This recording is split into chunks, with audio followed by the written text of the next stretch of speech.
আন্তর্জাতিক জলসীমায় দুটি ভেনেজুয়েলার সামরিক বিমান মার্কিন নৌবাহিনীর একটি জাহাজের ওপর দিয়ে উড়ে গেছে। এই পদক্ষেপকে ওয়াশিংটন অত্যন্ত উস্কানিমূলক বলে বর্ণনা করা হয়েছে। মার্কিন প্রতিরক্ষা বিভাগ বৃহস্পতিবার গভীর রাতে এক বিবৃতিতে ভেনেজুয়েলাকে আরও উস্কানিমূলক পদক্ষেপ থেকে দূরে থাকতে সতর্ক করে দিয়েছে।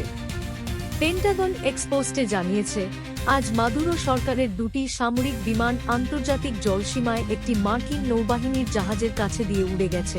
পোস্টে বলা হয়, মার্কিন সেনাবাহিনীর মাদক বিরোধী ও সন্ত্রাস বিরোধী অভিযানে বাধা বা হস্তক্ষেপের জন্য আর কোনো প্রচেষ্টা না চালানোর জন্য ভেনেজুয়েলা পরিচালনাকারীদের দৃঢ়ভাবে পরামর্শ দেওয়া হচ্ছে। নিউ ইয়র্ক টাইমস একজন মার্কিন প্রতিরক্ষা কর্মকর্তার উদ্ধৃতি দিয়ে জানিয়েছে, দক্ষিণ ক্যারিবিয়ান সাগরে গাইডেড ক্ষেপণাস্ত্র ধ্বংসকারী জেসন ডানহামের ওপর দিয়ে দুটি ভেনেজুয়েলার F-16 যুদ্ধবিমান উড়ে যায়। মার্কিন প্রেসিডেন্ট ডোনাল্ড ট্রাম্পের প্রশাসন ভেনেজুয়েলার প্রেসিডেন্ট মাদুরোর বিরুদ্ধে মাদক পাচারকারী চক্র পরিচালনা এবং তাদের সঙ্গে ঘনিষ্ঠতার যোগাযোগের অভিযোগ এনেছে। যদিও যুক্তরাষ্ট্র যোগাযোগের পক্ষে এখন পর্যন্ত কোনো প্রমাণ দিতে ব্যর্থ হয়েছে। গত আগস্ট মাসে ওয়াশিংটন কোকেন পাচারের সঙ্গে জড়িত থাকার অভিযোগে মাদুরোকে ধরিয়ে দেওয়ার জন্য তথাকথিত পুরস্কার ঘোষণা করে। এর কিছুক্ষণ পরেই যুক্তরাষ্ট্র ভেনেজুয়েলার উপকূলের ক্যারিবিয়ান এবং জলসীমায় বেশ কয়েকটি জাহাজ ও একটি পারমাণবিক সাবমেরিন মোতায়েন করে।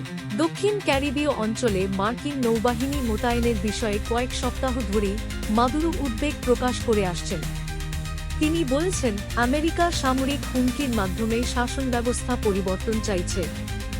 উত্তেজনার মধ্যেই গত মঙ্গলবার মার্কিন বাহিনী ক্যারিবীয় অঞ্চলে বিমান হামলা চালিয়ে একটি স্পিডবোট ধ্বংস করেছে। ট্রাম্পের ভাষ্য, নৌকাটি মাদুরোর সঙ্গে জড়িত একটি অপরাধী সংগঠনের ছিল এবং হামলায় 11 জন নিহত হয়েছেন। এরপর ভেনেজুয়েলা ওয়াশিংটনের বিরুদ্ধে বিচার বহির্ভূত হত্যাকাণ্ডের অভিযোগ এনেছে।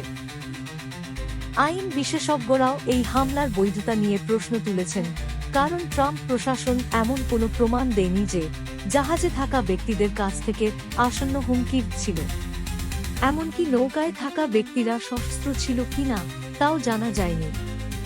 আইন বিশেষজ্ঞরা বলেছেন, অনেকের দৃষ্টিতে নৌকায় থাকা ব্যক্তিরা বেসামরিক নাগরিক ছিলেন।